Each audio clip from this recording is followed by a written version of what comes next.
Alles war voller Wasser. Autos schwammen vorbei und Holzteile, alles Mögliche. Es floss die Straße runter. In diese Richtung.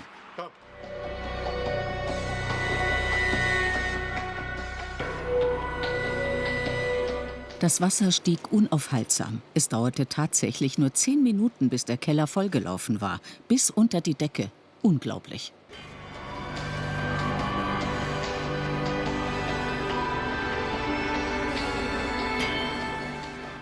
Wir fuhren los, ohne zu wissen, wohin. Meine Frau wollte in die eine Richtung, ich in die andere. Also fuhren wir einfach drauf los. Doch wir kamen ständig an irgendwelche Absperrungen. Die Orte, die wir durchquerten, waren voller Menschen, die vom Hochwasser betroffen waren und sich zu retten versuchten. Viele waren in ihren Autos unterwegs. Es waren schlimme Bilder. Als ob eine Bombe eingeschlagen hätte.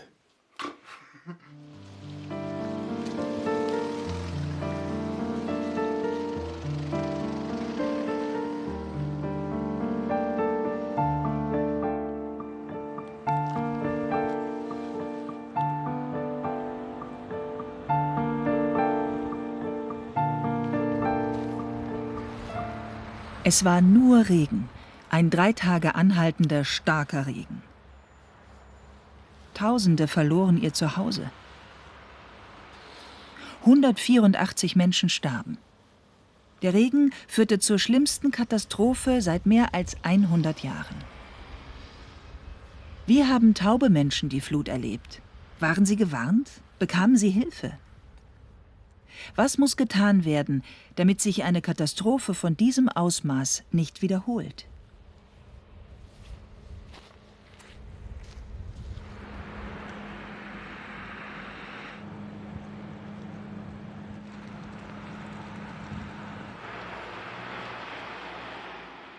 Wie hoch stand das Wasser? Bis hier. Etwa 2 Meter hoch. Und wo wohnst du? Im Erdgeschoss? Weiter oben. Bis zu dir ist das Wasser also nicht gestiegen? Nein, ist es nicht. Komm mal mit.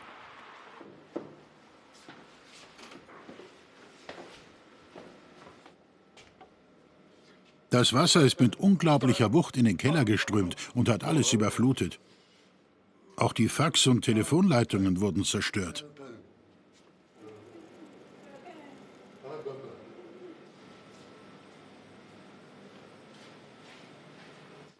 Hattest du noch Handyempfang? Konntest du Nachrichten verschicken? Nein, ich konnte nichts mehr machen. Hast du Alarmmeldungen bekommen? Nein, Und hast du den Nachbarn um Hilfe gebeten? nein. Es war Tatsache, dass mein Fax nicht mehr funktionierte. Der Fernseher war kaputt und die Türklingel war aus. Es kam kein Lichtsignal. Nichts ging mehr. Hast du dich hilflos gefühlt, als du das ganze Wasser gesehen hast? Was hast du gemacht? Ich dachte abends noch, dass es in der Früh weg ist. Doch zu Fuß konnte man nicht mehr raus. Es wäre nur mit Boot gegangen. Davor hatte ich Angst. Das Wasser ging dann wieder zurück. So gegen 9 Uhr ungefähr. Dann sah ich, dass überall so dick der Schlamm lag. Konntest du das Haus verlassen?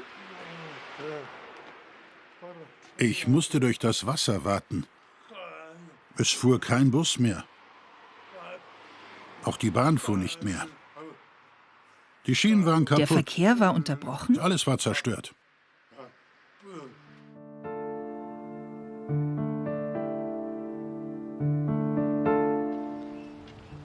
Ich bin jetzt in dem kleinen Ort Weilerswist. Auch hier waren die Straßen durch das Hochwasser überschwemmt. Gleich besuche ich die Familie Hopfenzitz, um zu erfahren, wie sie die Situation erlebt haben. Das ist der Fluss Erft, stimmt's? Ja, richtig, die Erft. Genau. Dieser kleine Fluss mit niedrigem Wasserstand ist zu einem reißenden Strom geworden? Wie kann das sein? Die Erft trat über die Ufer und stieg etwa bis auf Mannshöhe an. Das Wasser überflutete rechts, etwa 100 Meter weit die Landschaft. Auf dem anderen Ufer floss es bis zum Clubheim, das schon alt war und den Wassermassen nicht standhielt. Es muss jetzt wieder aufgebaut werden. Von hier bis zu eurem Haus, wie viele Meter sind das? Es sind ungefähr 200 bis 300 Meter bis zu uns. Das Wasser flutete die Häuser, bis es 40 Meter vor unserem Haus zum Stoppen kam und nicht mehr weiter stieg. Wir hatten Glück. Andere Keller sind vollgelaufen und zum Teil auch das Erdgeschoss. Das sind Bilder, die man so schnell nicht vergisst. Es war schockierend.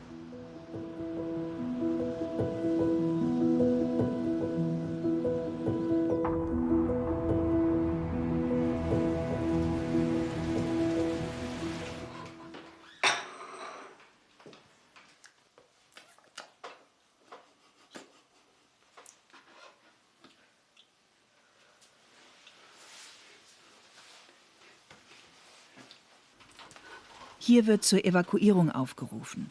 Wie seht ihr rückblickend Hochwassersituation und Informationsweitergabe? Lief es in euren Augen gut oder eher schlecht? Einen Tag vorher, am 14. Juli, hat es den ganzen Tag ununterbrochen geregnet. Es war so stark, dass ich anfing, mir Sorgen zu machen, ob das Regenwasser vielleicht in den Keller eindringt. Gegen Abend ließ der Regen dann etwas nach. Ich sprach noch mit dem Nachbarn, der mich etwas beruhigte. Aber ein mulmiges Gefühl hatte ich trotzdem. Am Abend ging ich wie immer zu Bett, konnte aber nicht gut schlafen. Die ganze Zeit verfolgte mich ein ungutes Gefühl. Morgens um 5 stand ich auf, um mir die aktuellsten Meldungen im Internet anzuschauen. Dort kamen schon die ganzen Warnungen von der Feuerwehr, dass man sein Haus verlassen soll. Auch mein Nachbar schrieb, dass wir so schnell es geht raus müssen. Ich weckte sofort meine Frau. Gemeinsam holten wir die wichtigsten Unterlagen aus dem Büro im Keller und brachten sie ins Obergeschoss. Dann packten wir das Wichtigste ein, was uns in der Aufregung in den Sinn kam, und fuhren los. Als mein Mann mich weckte, wusste ich erst gar nicht, was los war. Wir müssen evakuiert werden? Wirklich? Ich konnte es nicht glauben. Aber so war es. Ich musste gezwungenermaßen irgendwas tun. Und mein erster Gedanke war, oh, was müssen wir denn alles einpacken? Was brauchen wir, wenn wir unterwegs sind? Dann packte ich einiges an Sachen in den Koffer. Die ganze Zeit war ich völlig durcheinander und wusste nicht, wie mir geschah. Mein Mann fragte, ob wir endlich los können, aber ich packte immer weiter ein, um die Zeit hinauszuzögern. Schließlich gab ich auf und wir sind dann los. Es gibt ja auch Warn-Apps, die informieren, wie man sich in solchen Situationen verhalten soll. Benutzt du eine solche Warn-App? Ich habe keine solche App installiert. Ich benutze nur Katwarn. Katwarn informiert ja eher oberflächlich, zum Beispiel über Hochwasser, aber nicht detailliert auf den Ort bezogen. Dann habe ich erfahren, dass es einmal monatlich einen Sirenen-Probealarm gibt. Aber das hilft mir als Gehörlosem auch nicht weiter. Und hast du einen Vorschlag? Ich denke, die Feuerwehr sollte eine Liste mit Namen aller gehörlosen Menschen in ihrem Wirkungskreis aufstellen, um sie im Notfall aktiv evakuieren zu können.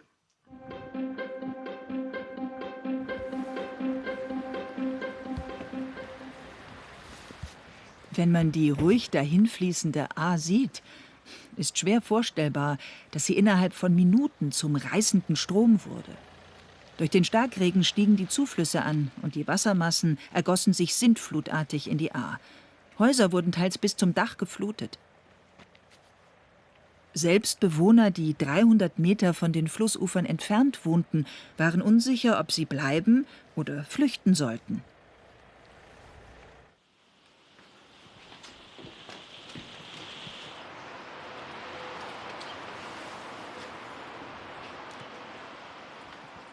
Bis hier, so hoch stand das Wasser.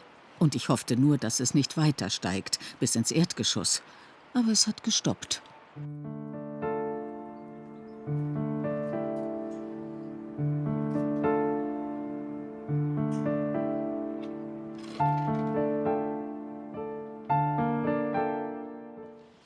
Hier sind immer noch so viele Sachen vom letzten halben Jahr. Ja, das stimmt. Seit einem halben Jahr liegt das hier. Als wir damals merkten, es bahnt sich was an, fingen wir an, die Sachen aus dem Keller hoch in die Veranda zu räumen, ins obere Schlafzimmer, ins Kinderzimmer, überall, wo Platz war. Wir wollten noch viel mehr hochschaffen, aber es war zu spät. Das Wasser war schon da. Bis jetzt liegen die Sachen noch hier, weil der Keller nicht fertig saniert ist und die Wände leider noch immer feucht sind. Wir haben es nicht geschafft, all unsere Sachen zu retten. Vieles mussten wir in den Müll schmeißen. Fotos, viele Kindersachen, auch Bastelarbeiten. Alles kam in den Müll.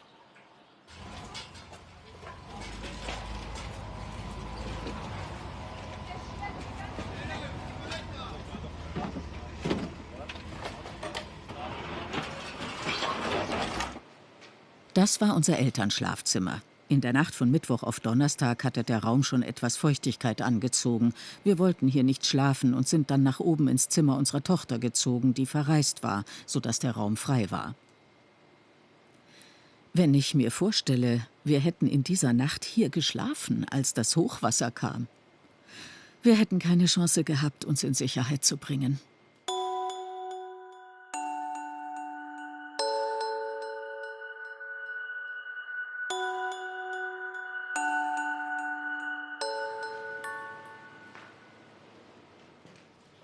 Als abzusehen war, dass das Wasser weiter steigt, fingen wir an, die Sachen aus dem Keller nach oben zu räumen. Dabei haben wir ständig im Auge behalten, wie sich die Situation entwickelt. Das Wasser stieg unaufhörlich. Wir gingen wieder in den Keller, um die Fenster zu überprüfen. Das hier war nur gekippt. Mein Mann versuchte es zu schließen, aber der Wasserdruck war schon so stark, dass es wieder aufsprang.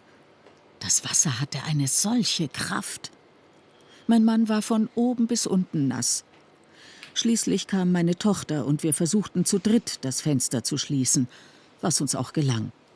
Aber dann kam das Wasser an den Seiten rein. Es hatte eine solche Wucht, dass der Jalousienkasten rausgerissen wurde. Wir sind dann sofort raus aus dem Raum.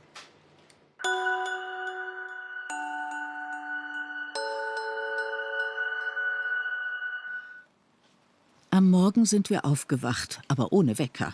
Ich wunderte mich, dass er nicht geblitzt hatte, obwohl er richtig eingestellt war. Um 7 Uhr weckte ich dann meine Tochter Diana. Es waren ja Sommerferien und sie war in der Ferienbetreuung angemeldet. Ich überlegte noch, ob ich sie lieber zu Hause lassen sollte, aber es gab ja keinen Strom, was sollte sie da machen? Also entschied ich mich, sie zur Ferienbetreuung zu bringen, weil das besser für sie war.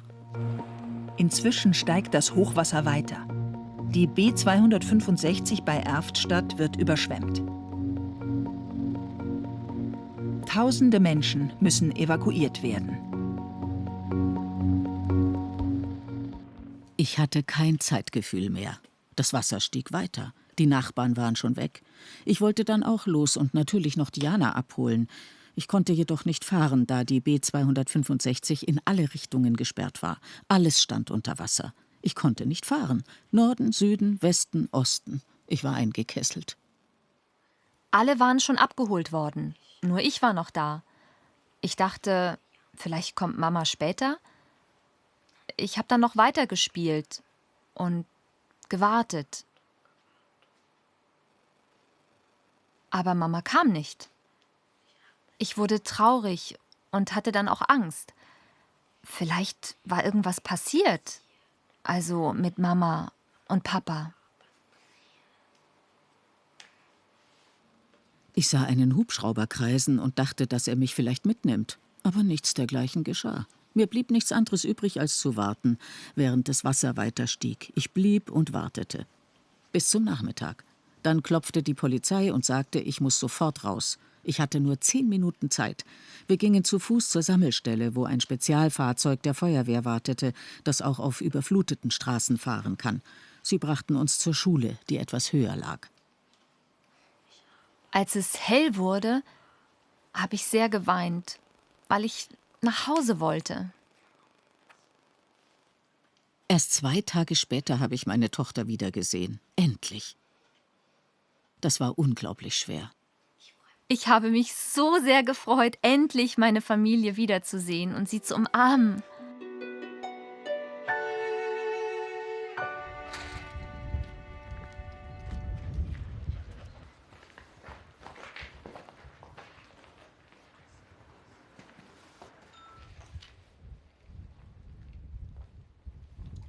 Auch 8 Monate nach der Katastrophe ist noch keine Normalität eingetreten. Die Menschen können noch nicht zurück in ihre Häuser. Einige müssen abgerissen, andere saniert werden. Das alles braucht Zeit, denn für die Finanzierung müssen Anträge gestellt werden. Das ist viel Papierkram. Handwerker fehlen und Geld. Deshalb geht der Wiederaufbau nur schleppend voran und wird wohl noch Jahre dauern.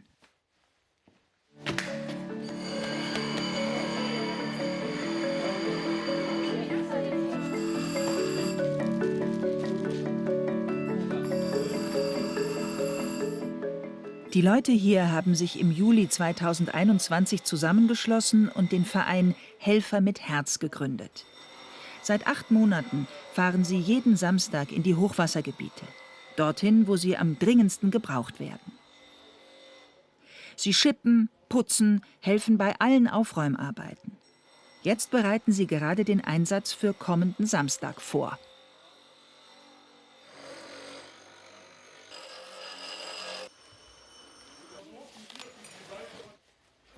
Ich habe in den Zeitungen und auf Instagram gelesen, dass viele Betroffene immer noch auf Hilfe warteten und von den Versicherungen und der Politik im Stich gelassen worden sind. Sie warten und warten. So geht das doch nicht. Und hinzu kam, dass der Winter vor der Tür stand. Da brauchte es schnelle Hilfe. Deshalb bin ich hier. Ich komme aus Bayern und für mich ist das überhaupt keine Frage, sondern eine Selbstverständlichkeit, hier zu sein und zu helfen. Ich hatte auf Instagram einen Live-Bericht gesehen, wo jemand über seine Erfahrungen erzählte. Das hat mich sehr betroffen gemacht.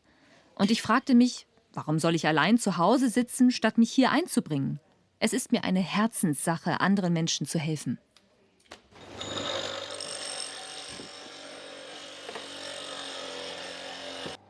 Die Spenden sind fürs Ahrtal. Was nicht gebraucht wird, zum Beispiel an Kleidung, sammeln wir hier, um es den Leuten zu bringen, die alles verloren haben. Ihnen fehlt es an allem, an Kleidung, Möbeln, alles wird gebraucht.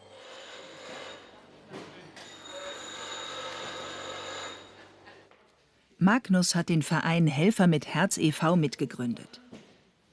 Was hat dich motiviert und wie hat sich der Verein entwickelt? Als die Katastrophe über das Ahrtal hereinbrach, wollte ich helfen, wusste aber nicht wie. Dann las ich in der Zeitung, dass Helfer gesucht werden. Ich schrieb eine Mail und bekam Antwort hier vom Verein von Vanessa, die hörend ist. Gleich am nächsten Morgen sollte der Bus losfahren. Ich war aufgeregt, weil ich der einzige Schwerhörige unter Hörenden war. Aber was soll's? Ich wollte ja helfen. Als wir dann im Ahrtal ankamen und ich die Verwüstungen sah, war ich unglaublich geschockt. Ab diesem Moment packte mich der Wille, hier im Ahrtal zu helfen. So ist es bis heute geblieben und es lässt mich nicht mehr los.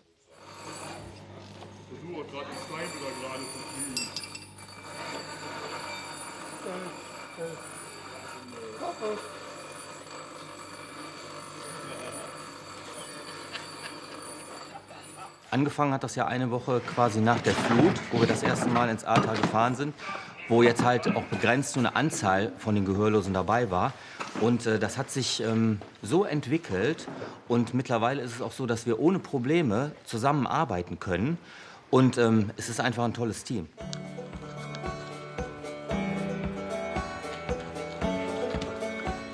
Mit Musik kündigt sich der Bus in Swisttal an.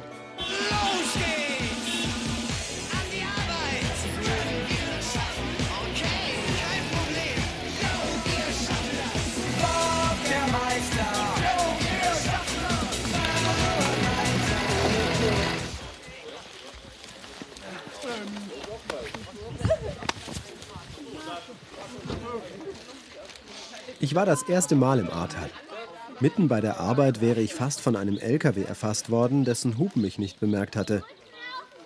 Das Bild hat sich mir eingeprägt, sodass ich die gelben Warnwesten organisierte mit dem Symbol für Hörgeschädigte. Ich fand auch Sponsoren dafür. Mit diesen Westen sind die gehörlosen Helfer gleich erkennbar. Es erleichtert die Kommunikation und gibt Sicherheit. Die Fahrer von LKW, Traktoren oder Baggern können dann besser reagieren. Das gibt Schutz. Der eine, der da stand, ist kaputt. Hier, genau. Der Infopunkt in Odendorf-Swisttal wird fast komplett von Ehrenamtlichen gestemmt. Hier können sich Flutopfer melden, die Unterstützung brauchen. Diese beiden Mitarbeitenden des Infopunktes sind verantwortlich für die Organisation und Koordinierung der Hilfseinsätze in der Region. Die größte Herausforderung ist eindeutig zu schauen, dass man alle Betroffenen im Blick behalten kann. Weil es brauchen so viele noch Hilfe. Das ist nicht immer einfach, es sind ja Tausende. Und die Angebote an Helfern, genauso wie die Angebote an Spenden, mit den Bedürfnissen der Betroffenen übereinander zu legen, das ist so der größte Aufwand, den wir hier betreiben, was wir natürlich sehr gerne machen, aber das ist halt nicht immer einfach.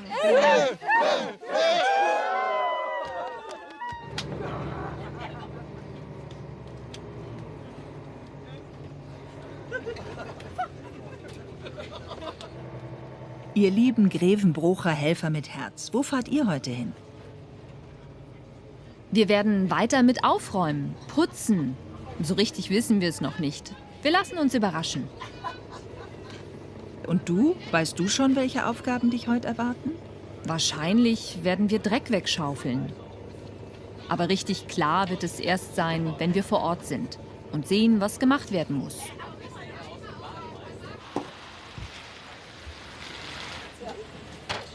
Keine Stimmen haben wir. Du hier oder oben? Hier. Wir beide hier. Okay, alles klar.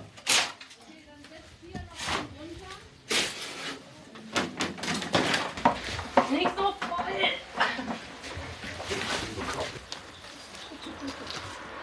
Als ich den Bus gesehen habe, war ich einfach überwältigt. Also es ist total verrückt, wie viele Leute da rausgekommen sind. Und ja, auf jeden Fall ich war sprachlos.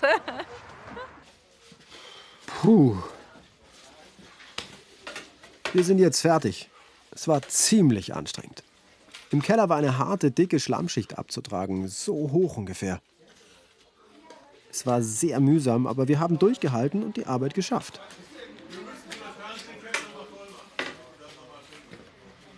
Und jetzt geht's noch weiter zu anderen. Da ist noch viel zu tun, bis in den Nachmittag hinein. Wann wir Pause machen, das ist abhängig auch von der Organisation. Wie ist der aktuelle Stand? Was braucht es wo an Hilfe? Wir haben eigentlich das komplette Spektrum. Es gibt Leute, die können mittlerweile fast schon wieder in ihre Häuser zurück, die sehen Fortschritte und so weiter. Und es gibt sehr viele, die immer noch am Anfang stehen, beziehungsweise gerade schon sehr lange einfach nur warten, weil sie auf Gutachten warten müssen, weil sie auf die Handwerkenden warten müssen. Und dieses Warten, das macht natürlich mürbe. Und wenn man jetzt auch darüber nachdenkt, wie viele Monate die da jetzt schon in der Schwebe hängen, da gibt es auch einige, die jetzt gerade am Abstürzen sind, wo wir auch definitiv rangehen und da versuchen dann auch entsprechend Seelsorge zu vermitteln und da dann auch Helfende hinzuschicken, um da einfach zumindest ein bisschen Bewegung reinzubringen in diese Baustellen.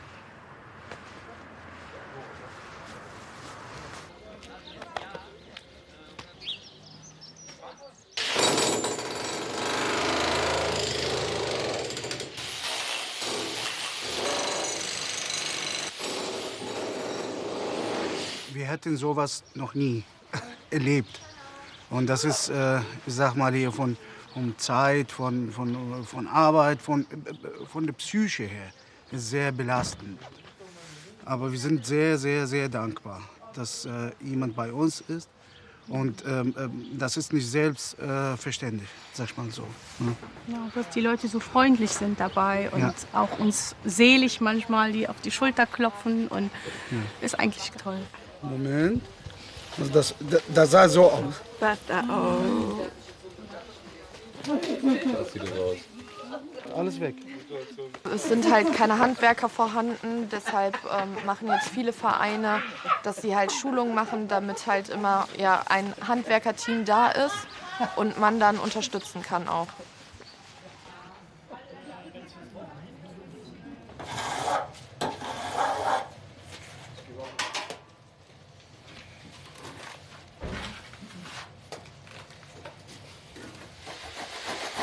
Okay, sieht gut aus.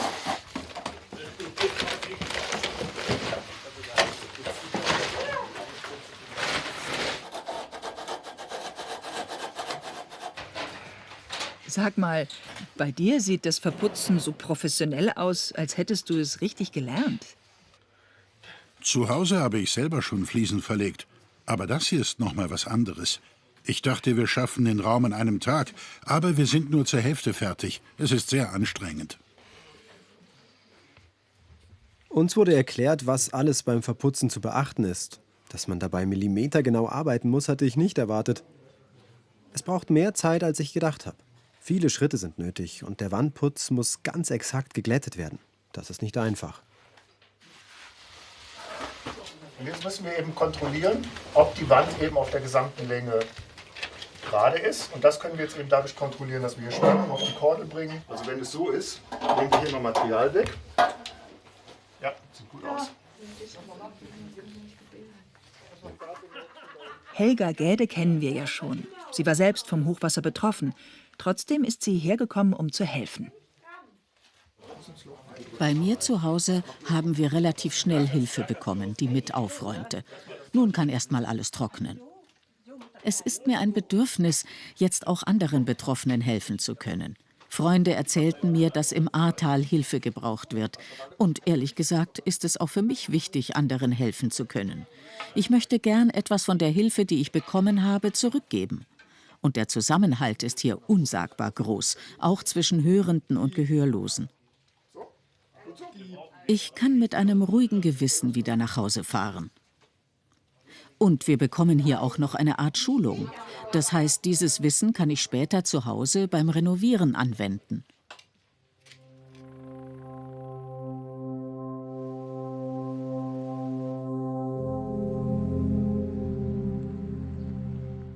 Die Katastrophe ist noch nicht vorbei. Immer wieder kann es zu unvorhersehbaren Ereignissen kommen.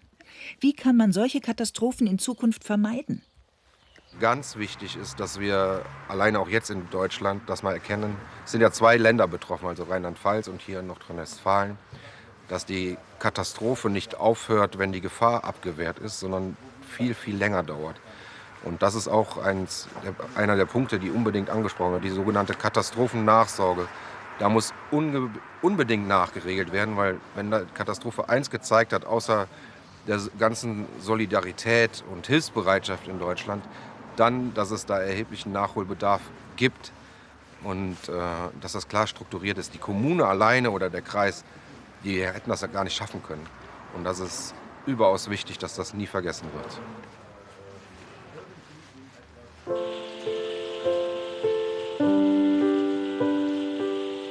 Wenn es wie jetzt regnet, werde ich sehr unruhig. Ich schaue ständig, ob wieder Hochwasser kommt. Wenn nicht, ist es okay. Aber wenn das Wasser steigt, mache ich mir Sorgen. Schon bei leichtem Regen steht die Wiese schnell unter Wasser, weil der Grundwasserspiegel noch zu hoch ist. Er ist noch nicht wieder auf den Normalzustand zurückgegangen. Ich merke, dass ich traumatisiert bin und ein ständiges Gefühl der Angst habe. Vergessen kann ich es nicht.